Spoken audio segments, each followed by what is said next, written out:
All right, well, it's 3 o'clock. Good afternoon, everybody. Today's Get Smart class is on the exciting subject of FIRPTA. Um, and I'm going to change a couple of things. So on the past classes, I've sent the primer out in advance. What I thought I would do, and on the last class, the Power of Attorney class, there were a number of really good questions that I thought and Liz thought should be added into the primer. So what I think I'm going to do from here on out is go ahead, I have my primer ready because that's what I teach from, uh, but I'll wait to send it just in case there's some, really good questions, FAQs that ought to be asked in the primer. So, I want you guys, if you've got any questions, let me know because it makes for a better class. And if you've got a question, that probably means someone else does as well. So I'll come back to the kind of the preamble, that is what can go wrong. But, so typical lawyerly fashion, and this is something I tell people all the time. Look, I'm not a tax lawyer. I'm not an accountant. I know a fair amount about tax laws. It applies to real estate and really taxes in general. I mean, I pay them like you guys do. And being in business a long time, you kind of get to know some of the rules. But at the end of the day, I'm not a tax lawyer, and so I really don't give FIRPTA advice to specific clients. I can explain what the requirements are, but I'm not going to analyze their taxes for them. So FIRPTA is an acronym for the Foreign Investment in Real Property Tax Act.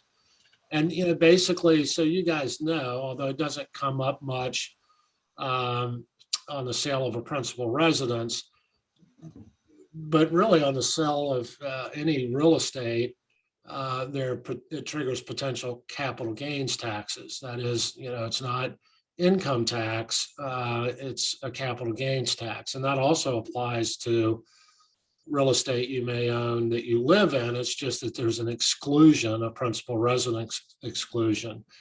Well, so Congress had a hard time. We have a hard time collecting taxes where the person, is not a citizen or national of the United States and they live outside the United States. So, we have a hard time getting the taxes paid. So Congress passed a law that's designed to get those taxes paid up front. And so, it's a capital gains tax designed to ensure foreign taxpayers pay the tax. FIRPTA is now addressed really well in the RAIN contract, not at all in the CVR contract that I can see, and barely in the VR contract. So paragraph 7D on the RAIN contract, that's the language verbatim, and you can see that there's a substantial amount of language about it. And I think this is really good. I wish the other contracts had it in it because it triggers some thought, or at least it should. This is an affirmative seller representation in the contract that the seller's not, I hate double negatives, but not a non-resident alien. Trusts, partnerships, corporations also count. But fundamentally, we really see this where it's an individual or a couple that are non-resident aliens. And so that's an affirmative disclosure by the seller. If this is not true, the seller has to correct it in the contract. So I need you to pay attention to that. And that's what I'm indicating here, that the seller's obligated to disclose it. The VR contract, on the other hand, only has brief language in paragraph 9 where the seller's saying at closing, the seller is going to provide the applicable non-foreign status affidavit. Well, that doesn't, that's fine, but it doesn't deal with the situation if the seller is in fact a non-resident. So that's not helpful. And again, I don't see where the CVR contract addresses it at all. So the moral of that, RAIN, big deal, affirmative, you need to fix it. And hopefully you guys that are taking the class, even if you're dealing with VR, CVR contracts, hopefully you're going to know that you need to start dealing with this right away. So under the tax law, under FIRPTA, who's a foreign person? Well, this is the language from the IRS. A foreign person is a non-resident alien individual. Again, let's kind of skip the corporation part of it. It does not include a resident alien. This seems like circular definitions in a sense, but from an immigration law standpoint, those are terms of art. A resident alien is an individual that is not a citizen or national of the United States and who meets either the green card test or the substantial presence test. So fundamentally, you start with, United States citizen, and then the issue is, are they present in the United States? If they're not a citizen, not present in the United States, then they're a non-resident. Even if they're not a citizen, they can be, in other words, if they're here, they can be a resident alien. And there's a green card test, and then there's something called the substantial presence test. I really wasn't going to go into that here. It gets a little bit complicated. Just know if you've got a seller who's actually here and is going to be here for the closing, we may well be able to, particularly if they have a green card, for example, and we see that a fair amount, then we might not have to do the FIRPTA withholding. Are there any exceptions to FIRPTA? Okay, so the basic rule is non-resident alien, it applies, period. Are there any exceptions? Well, yes. If the gross sales price is $300,000 or less, which, and today with average sale prices, there aren't many of those, but we do see them in Williamsburg, some in a condo, that kind of thing. So if it's 300,000 or less, and the buyer signs a truthful affidavit at or before closing stating they intend to live in the property, basically, then FIRPTA applies, but there's an exception. Other than that, there are no exceptions. Who's responsible to withhold the funds? Well, here's what's really the kicker. This obligation is a buyer obligation. The law literally says the buyer's obligated to withhold it, and the buyer is liable for that tax, and potentially liable if it's not withheld. Well, obviously, we know that buyers don't physically do this, nor would a seller trust a buyer to do that. So the end result is, and the law kind of contemplates this, the settlement agent ends up holding it. But that doesn't change the fact that the buyers are liable to the IRS. And on the first one we ever did on this, where money was actually withheld, there was no exemption or anything. The buyer gets a letter from the IRS, kind of freaks the buyer out, trust me, saying, oh, by the way, you're liable for, you're potentially liable for this tax money. So it's a big deal. The buyers are ultimately liable. Settlement agent will do it and hold the money and send it to the IRS. And then so what happens is the settlement agent's liable to the buyer, who's liable to the IRS. How much is withheld? Well, the basic rate is 15%. Now, there's a little trigger if the price is 1 million or less, and again, the buyer is going to live in the property, then it's down to 10%. Now, the key here is, and what's a little bit counterintuitive, I suppose, is that 10 or 15% withholding is on the gross sales price. So if it's $1 million sale, for example, that's your purchase price, we have to withhold $100,000, or maybe as much as $150,000. Let's just assume it's 10% and $100,000. So again, that has nothing to do with how much the seller will net. We just have to collect based on the percentage applied to the sales price. So yes, it's really based on the gross price, sales price. If you look at the IRS regs, and you can get a lot of information about FIRPTA online, just bear in mind some of it's old and the percentages have changed over the years. The IRS calls it amount realized. Well, that doesn't mean net. Trust me, that is gross sales price. That's sales price. Well, what would happen then, on our $1 million deal, if the seller isn't netting enough money to have $150,000 withheld from the seller's proceeds? Well, we can't close. Um, Either the seller's got to borrow money to be able to close and have enough money to withhold and pay it to the IRS, or the seller can apply for what's called a withholding certificate. And so, again, this is based on a gross sales price, but we all know the seller's not netting that much, unless they own it free and clear and so on and so forth. But realistically, there's a loan and there are closing costs, and so they're netting some lesser amount. And then, of course, they would have purchased it almost certainly at a price near what they're selling it for. I mean, they may be making a profit. Their ultimate capital gains tax is based on their profit. That is their basis. You guys probably understand how this works. Basis, new sales price. You subtract those. That basically gives you a profit, and then the capital gains rate applies to that. That's how much they'll end up having to pay to the IRS, and that number is a lot less, almost by definition, than a percentage of the gross sales price.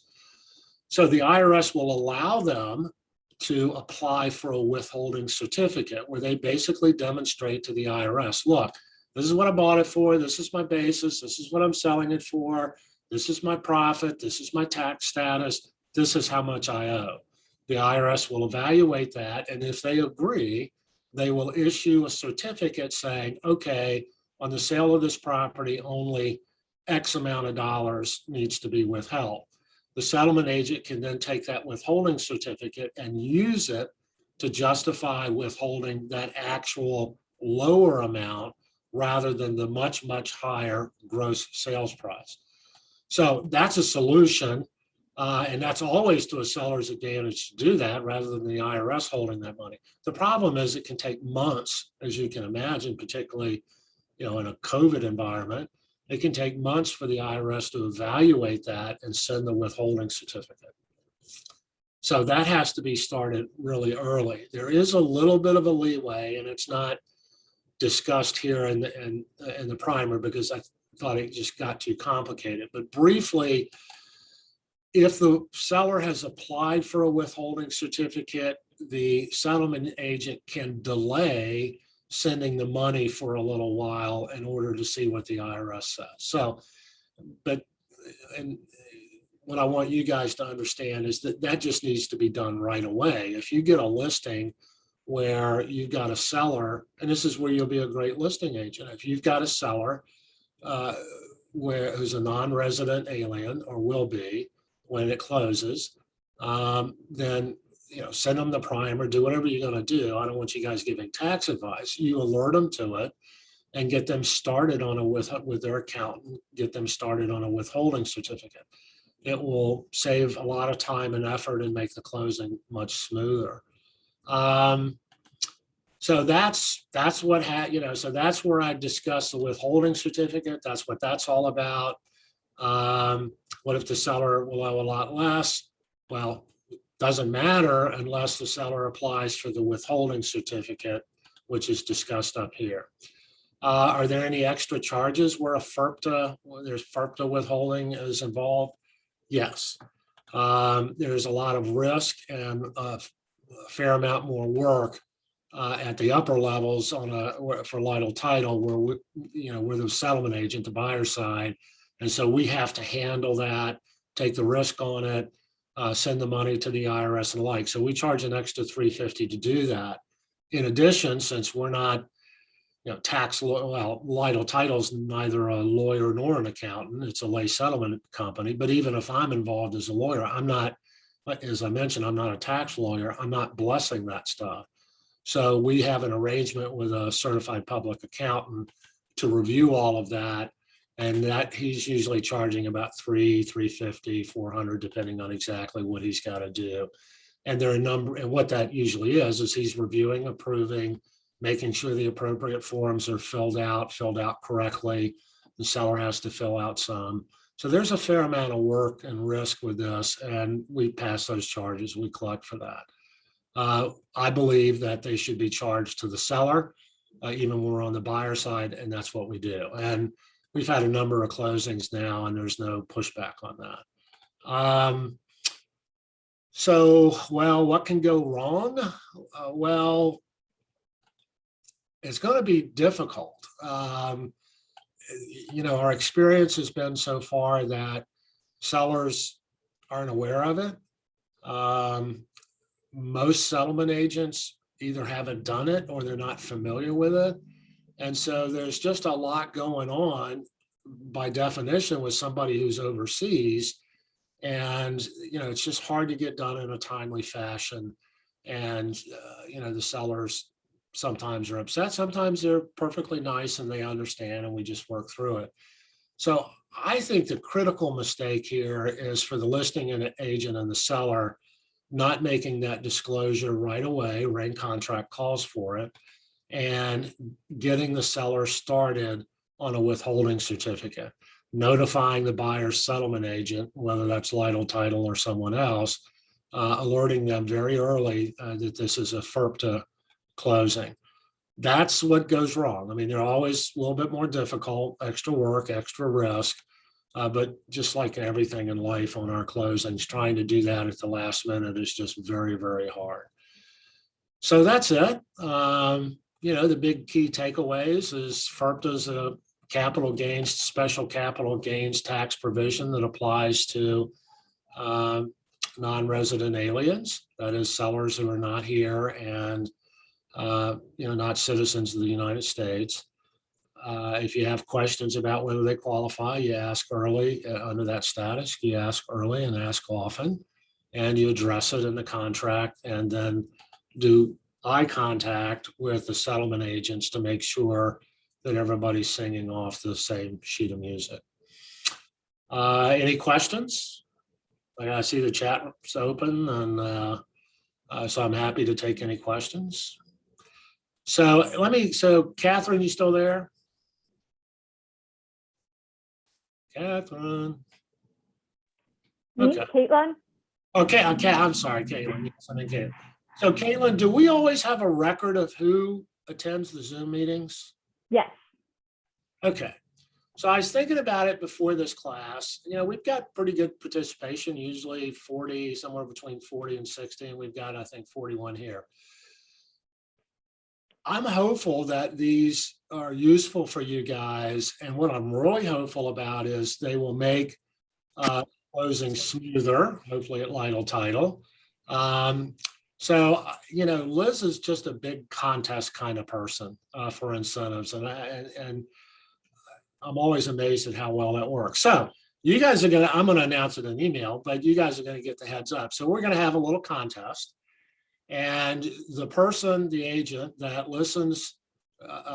attends the most Get Smart Zoom classes, and I've got a lineup of about 20, whatever that is on the schedule I sent Liz will be the end date. So the person that attends the most Get Smart Zoom meetings, Lytle Title is going to give a award, gift, whatever you want to call it, of $500. So maybe that'll be some incentive, and we'll keep going from there. I see there's a couple of questions. Valerie, do we need to ask the seller they are a resident or just bring the clause to the seller's attention? Valerie,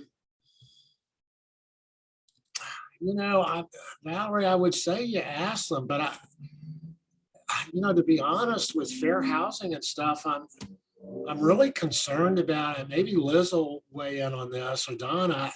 I'm concerned about looking at your seller and saying, well, you're a foreigner.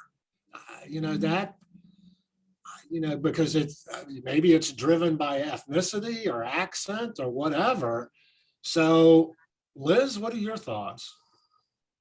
I think as you're presenting the contract, if you have a concern about that, you just be sure that you point out that part as you're going through the contract. Yeah, I mean, that certainly works on the rain contract, but it really doesn't work on the CVR or the VR contract because there's no clause to address it. Look, I mean, I know, and you know, if you're asking, we know why you're asking, and it's an appropriate thing. So how do you handle it at the settlement company? We always require, it's always required on every closing, the affidavit that says they are not a non-resident alien. That's now a requirement on every closing. So we don't have to ask the question. If we get an affidavit that says they are such a person, and we just find that out at the closing table, it's obviously there's no closing. But that's why I'm saying if we can be alerted, that's a really good question. I mean, my only concern are fair housing implications. Yeah. And unless somebody disagrees with me, I mean, I think that's a legitimate concern because you're trying to deduce whether, I mean, I guess if you ask it of everyone on every closing, no one, and it's a legitimate question. I mean, no one's discriminating in the sale of the property. That's the seller, for example. I would say, to Liz's point, I think you in a I think Valerie should get a prize for stumping Brian. Yeah. $500. Well, I'm done watching. well, I mean, I think I got to give you an answer about that because I'm telling you to do it. Daggone it, that is a good one. Well, how would you even know? That's my concern. I mean, you're meeting with them, you're going through the documents. It's not something, I think it might be in one of our consumer disclosure things, but how would you know? I mean, they should probably know, but maybe they're not going to tell you or whatever. I'm just curious because we do sell a lot of properties to a variety of people. Yes, you do. I think we don't get a lot of these. My experience has been so far that it's obvious. And I don't mean obvious because of how somebody looks. It's obvious because they're living in England. Okay. Because they're moving because their job has ended and they're going back to, France, whatever. I mean, those are the situations we get. So it typically comes up then, and there should be an aha light. Oh yeah, let's get started on that. Let me get them the information. So here's going to be my answer until I can think of a better one. If you're doing the rain contract, then you absolutely should point that out to your client. If you have the VR contract, as you're reviewing the contract, I'm highlighting it here, there is this applicable non-foreign status affidavit. So that's a neutral trigger that says, and by the way, this applies to, if you're a non-resident, non-US citizen, then, you need to let me know so I can let the settlement agent know, and I've got additional information. If you're in Richmond and you're using the CVR contract, there's no trigger on that contractually. I'm sure they'll get it in there soon enough, but in any event, right now there is not. So I think you use the information that's readily at hand based on, this is a listing after all, they're moving, and these things don't happen without you learning some information from the seller, why they're moving, where they are, that kind of thing. And so if there's a trigger in that, then you go ahead and address it. But what I would not want you to do, because, again, not that it seems like that there's any intent on a fair housing issue. I mean, we know that's not what we're doing, but if you don't ask that question of, say, a basic white person, but you see somebody who's Asian, so you ask them, or Chinese, or, that's a problem. You're inferring things based on race or ethnicity, and that's not right. So even though we know that's not our intent, part of it is, it's not from a fair housing standpoint, it's not just what you really intended. because it's also, an appearance or of impropriety or how someone else is going to draw conclusions about that. So I think you guys understand the issue and my concern, and you'll do a good job about that. Liz, does that even remotely present an answer? Liz has dropped off on us. Donna, do you have anything else to add? Just that my only experience that we've had with it, that you had, the seller told us. So Yeah. I think if maybe you suspect, come to me and or Brian, and we'll figure out next steps. Yeah, again, let's, as we always do, we're fair housing compliant. And I think it'll be fine. All right, so yes, that was a very helpful question. Let me see. Let me see if there's anything else I need to address. Give me just a minute. You're right, Faith. Nobody's going to be able to cheat on the contest. That's why I asked Caitlin if there was a record of who attends. Now we're going to have to figure out, we'll get people just, logging in and then not paying attention at all. Showing up first. Kitty's saying she has a seller get to know you, just like for buyers, and this is one of her questions. Kitty's pointing out that everybody gets the same questionnaire. That's terrific, Kitty. I think that's a totally neutral thing. So I think that's fine.